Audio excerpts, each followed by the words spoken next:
Taking a look at the 76ers. Thomas Robinson is out there with Robert Covington. Then it's Thompson. Then it's Tony Wroten. And it's Noel in at the 5, roaming the paint. Carroll kicks to Korver. 6 to shoot. Pass to Teague. From the wing. That one wide left. Tell you what, if their success on the boards in this first quarter is any indication, it's going to be a good day. And rebounds usually are a good indicator.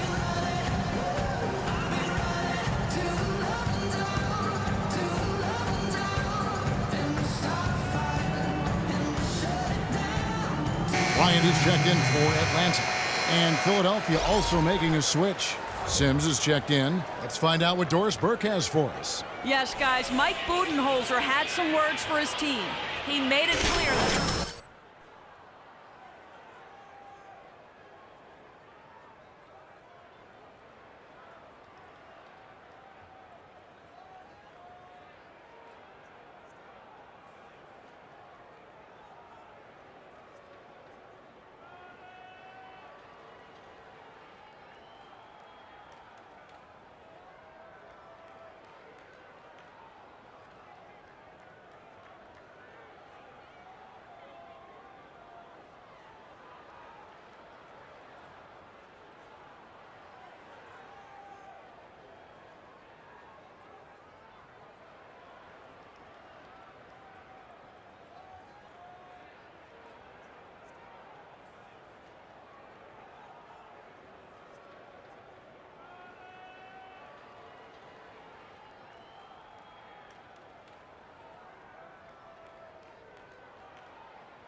Here's Thompson, averaging 6 points per contest. He feeds it to Wroten. Back to Thompson. From about 19 feet. No good off the back of the rim. Hawks coach Mike Budenholzer grew up around the game. His father coached high school and college basketball for 25 years, and Mike got into coaching pretty much immediately after graduating from college. Sounded like a guy who knew what he wanted to do. The 76ers trail.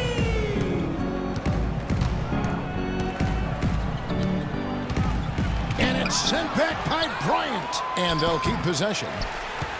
Atlanta's gone 4 of 6 from long range here early on.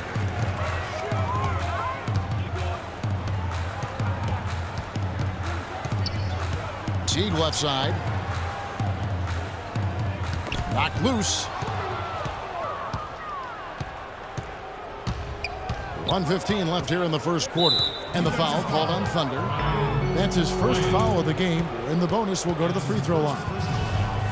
You know, the Sixers have really undergone a complete reversal in recent years from a team with a very old school traditional front office to a team that's now focused on the science and analytics of winning basketball. And quite honestly, guys, we're seeing more and more teams embrace the analytics side of things. Looking at who's out there now for the Hawks. Eldon Brand's checked in for Horford. Cephalosha comes in for DeMarre Carroll. And it's Dennis Schroeder in for Jeff Teague. And for the Sixers, their new stat-driven decision-making permeates the organization from ownership, Steve, to the front office, all the way down to the coaching staff. Well, it's where the league seems to be going, Kevin. The teams are trying to think further ahead and see opportunities for strategic advantages. But look, it's still a balance. You've got to have chemistry and coaching, and those numbers will come in play. But they can't be the be-all, end-all. Cannon dishes to Richardson. There's 42 seconds left in the first quarter. Bryant against Richardson. Puts up a three. And it's Philadelphia with the rebound. Coming off that loss against the Timberwolves. Well, with the number of turnovers they had in that game, guys, it was going to be an uphill battle all the way. Well, especially, Steve, when you couple the turnovers with the soft defense they were playing. I mean, that's a bad combination. Turning it over and then not defend it. The drive by Bryant. Just 1 second between the shot clock and game clock. The Hawks shooting their first foul shot of the night. Mike Scott. Shooting one.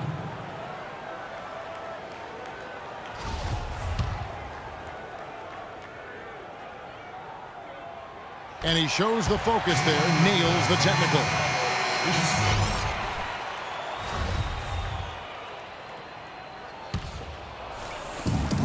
16 seconds left in the first quarter.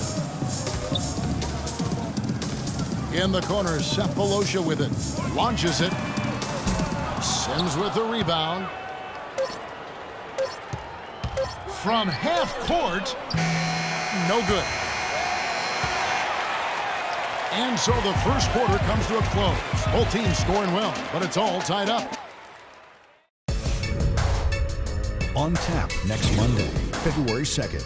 Al Horford and the Atlanta Hawks go up against Anthony Davis and the New Orleans Pelicans. It's East and West. You don't want to miss it.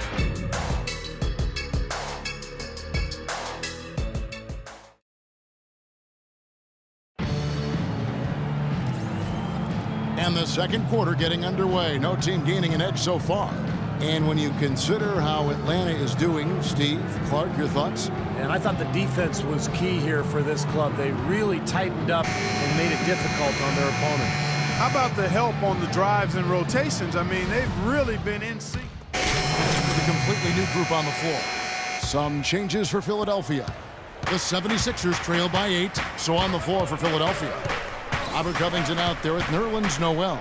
And then there's Henry Sims. Then it's Thompson, and it's Roten in at the 1 spot. Fires from the line. The shot is off. And Atlanta will go the other way with it. Their last encounter was in Philadelphia, where they were able to handle the 76ers. And if you want to look at one thing that was the key to the victory, Kevin, it was the three-point shooting. Well, that's a powerful weapon for them indeed. I mean, it makes things a lot easier for you offensively when you're knocking down that 3-ball. And a much better quarter for them in terms of shooting the basketball. You know, anytime your field goal percentage as a team is up in the high 50s, you're doing a lot of stuff right. They'd love to get more of those, the easiest 2 points possible. And on a fierce finish. Yeah, and that's exactly how they're going to cut into the lead, Kevin. Yeah, that's why they've got to tighten up their D. And I'd be surprised if the defense allows any more free runs to the hoop like that. The 76ers trail by 8. Kicks to Sims. And the powerful one-handed slam. Cutting into the lead with a huge one-hand throwdown. That's how to get your team back into it. Yes, sir. That may put a little life back into this team. Right side, Bryant. Back to Teague. Shot clock at 6. Steps back and shoots. And again, it's Atlanta. There's 42 seconds left in the second quarter. Roten with it. He's got 7. This is to Thompson.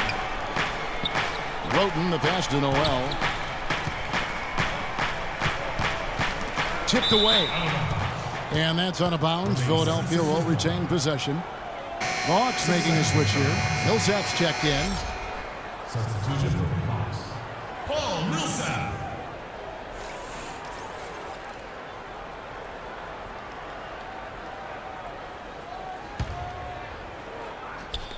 There's 25 seconds left to play here in the second quarter. A shot by Thompson, and no one's around. Cans it from downtown. Thompson's got 5 points so far. Atlanta leading by 5. Now Teague.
in a 12-point outing in their last game against Portland. Outside Bryant. Left side Bryant. He got it up that time, but it wouldn't fall for him. Second quarter ends in a tight one. It's Atlanta. They're up by 5. And we'll be back right after halftime to get the third quarter underway.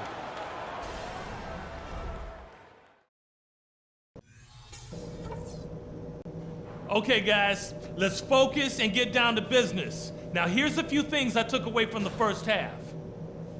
For the most part, we played an intelligent first half. Our passing has been crisp. We haven't given the ball away, and that's big because we can't afford turnovers. Those will kill us. I did, however, like our on-the-ball defense. We didn't give their ball handlers any breathing room, and they didn't handle it well. We came up with some good steals. And guys, where I want us to have the biggest presence in the next 2 quarters is on the offensive glass. That's where we're going to leave our mark. That's it for now, guys. Let's go get that W.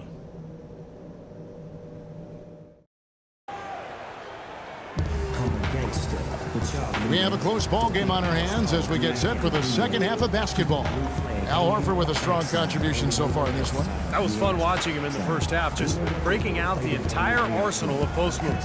Yeah, I think he might even have a few more tricks up his sleeve, and he'll break them out as we start heading down the stretch here.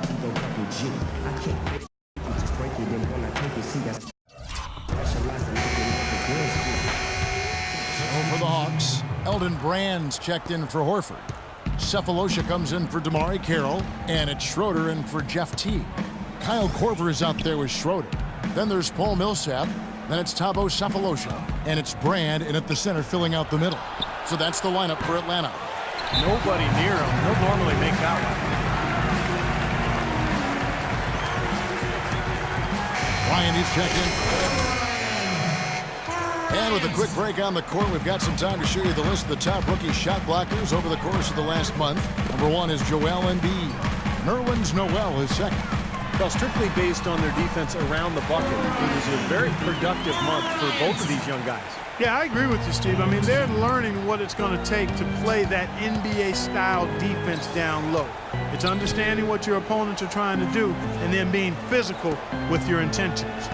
Here's Canaan. Yes, and it's Smith with the assist that time. Cannon's got himself going with the triple, his first basket of the game. The Hawks leading by 10. Schroeder kicks to Bryant. Brand sets a screen for Bryant. That doesn't go either for Bryant. Well, Nerlens Noel listed at 6'10" at Kentucky. He measured at a quarter-inch shy of 7 feet tall in shoes at the NBA Combine. I think it's pretty clear his long-term future in the NBA is at the center position. Now let's send it to Doris from the sideline. Kevin, thank you. As you know, Jeff Teague is starting to enter the upper ranks among point guards in the NBA, and he credits Coach Budenholzer for a lot of his growth. Teague said he always tells me, be aggressive. That is the only way I